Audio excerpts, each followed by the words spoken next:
మన ఇండియన్స్లో చాలా మంది అనుకునేది ఏంది, అరే మనం ఇక్కడ నుంచి యూఎస్ఏ వెళ్ళిపోయి యూఎస్లో ఏదో ఒక సాఫ్ట్వేర్ జాబ్లో కనుక సెటిల్ అయ్యామంటే మన లైఫ్ సెటిల్ అయిపోయిద్దిరా అని చెప్పేసి చాలామంది అనుకుంటూ ఉంటారు కదా. సో దీంట్లో భాగంగానే వాళ్ళ ప్లానింగ్లు అన్నీ కూడా యూఎస్ఏ వైపు ఉంటాయి. సో మరి ఇప్పుడు రీసెంట్గా చూసుకుంటే డొనాల్డ్ ట్రంప్ వాళ్ళందరూ కూడా ఒక షాకింగ్ స్టేట్మెంట్ ఇచ్చాడు. ఏమని, మరి H1B వీసాల మీద ఫీజు కూడా పెంచడం జరిగింది కదా. సో దీంతో మరి ఆ విధంగా ఎవరైతే ప్లాన్ చేసుకున్నారో వాళ్ళందరూ కూడా కొంతమంది ఆందోళన వ్యక్తం చేస్తూ ఉన్నారనమాట. సో దీంట్లో భాగంగా మరి వాళ్ళందరూ కూడా కొంతమంది నిపుణులు సూచిస్తుంది ఏంటంటే, ఒరే బాబు మీరు సాఫ్ట్వేర్ ఇంజనీర్లుగా సెటిల్ అవ్వాలంటే అమెరికా ఒకటేనా ఉంది, కాదు కదా.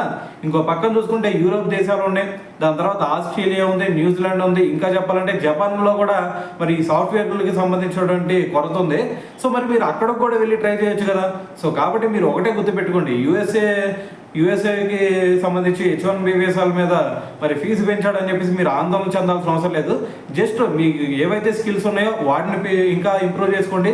దాని తర్వాత AI మీద కూడా కొంచెం అవగాహన పెంచుకోండి. సో దాని తర్వాత మీకు యూఎస్ఏ ఒకటే కాదు, మిగతా దేశాలు వీటి దగ్గరికి వెళ్ళినా సరే మీ ఫ్యూచర్ చాలా మంచిగా ఉంటుంది అని చెప్పేసి మరి కొంతమంది నిపుణులు అయితే సూచించడం జరుగుతుంది అనమాట.